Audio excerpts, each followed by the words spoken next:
that has to be approved by the state parliament. But at the same time, what you do is the following.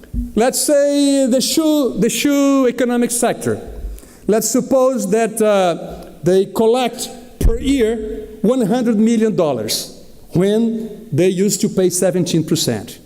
At the time that I reduce from 17 to 12 or from 17 to 7, it depends what kind of economic sector, it depends the amount of tax evasion of each sector, which the finance secretary makes a study to understand how big is this tax evasion for each economic sector. There is a department that does specifically this in the state of Ceará. It studies what are the leaks in tax evasion for those specific economic sectors. So at the same time that you lower tax, you have to set a target to be met. So you call the sector, shoe sector, comes to the state finance secretary, and we do an agreement. Last year, the sector collects to the state government, let's say $100 million. Do you want to reduce the tax rate from 17 to 7? Okay. However, I do this, but the sector has to collect for the state government $130 million. You agree to increase the revenue, not decrease. How can it be done? Because first, you're going to eliminate tax evasion. Second, you attract new industries or new firms to produce in the state. So what happens is as you make a target to be fulfilled at the end of the year, businessmen, they kind of control each businessman of the same sector, economic sector, to check in if they are collecting correctly the amount of money, because that's the point. If at the end of the year, if the sector does not collect the 130 million that was set and signed with the state finance secretary, I'm going to charge 17 again from the first month, plus interest on 12 years. That's why every businessman wants to pay a lower tax with a target being set previously. Second, Brazil, there is a tradition to have the tax auditor going too frequently to the industry, to the firms.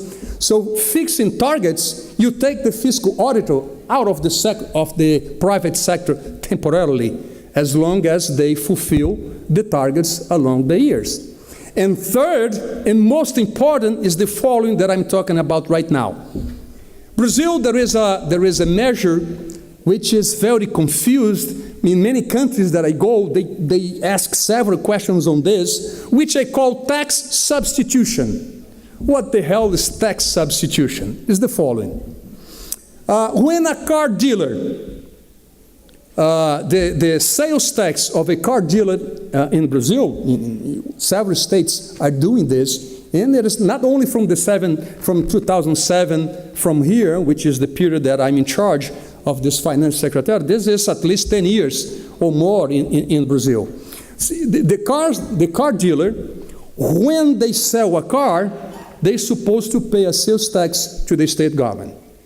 With tax substitution, when a car dealer buys a car from General Motors in São Paulo, because all the automobile industries are located in the south and in the southeast of Brazil.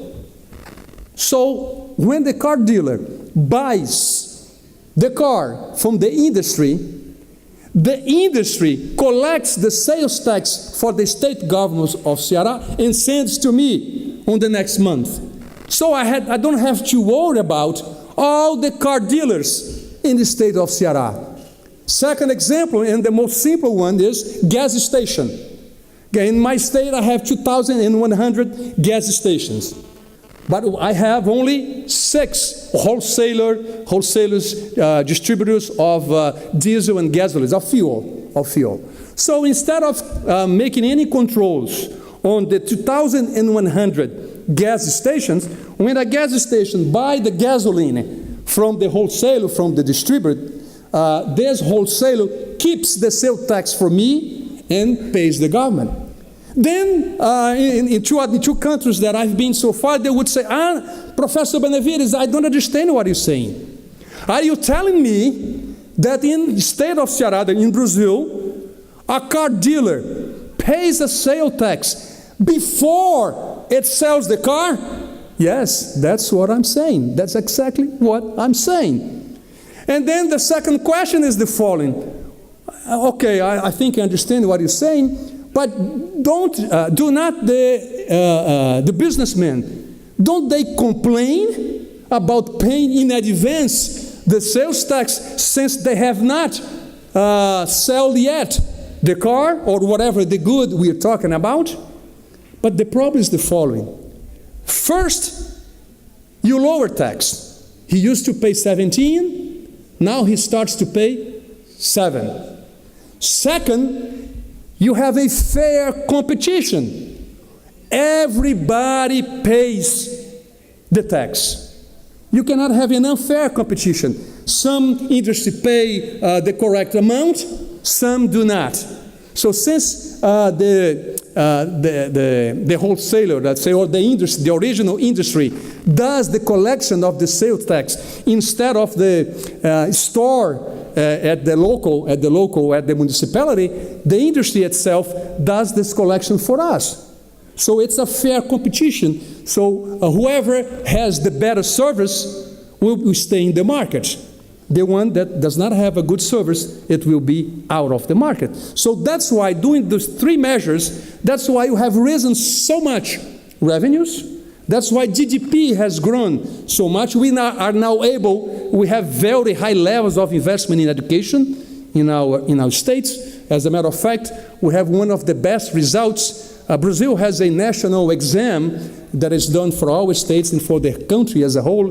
Instead of Ceará, came from the bottom almost to the middle up, and we hope in the next 5 years we can go to the top. But we have to do this, trying to deconcentrate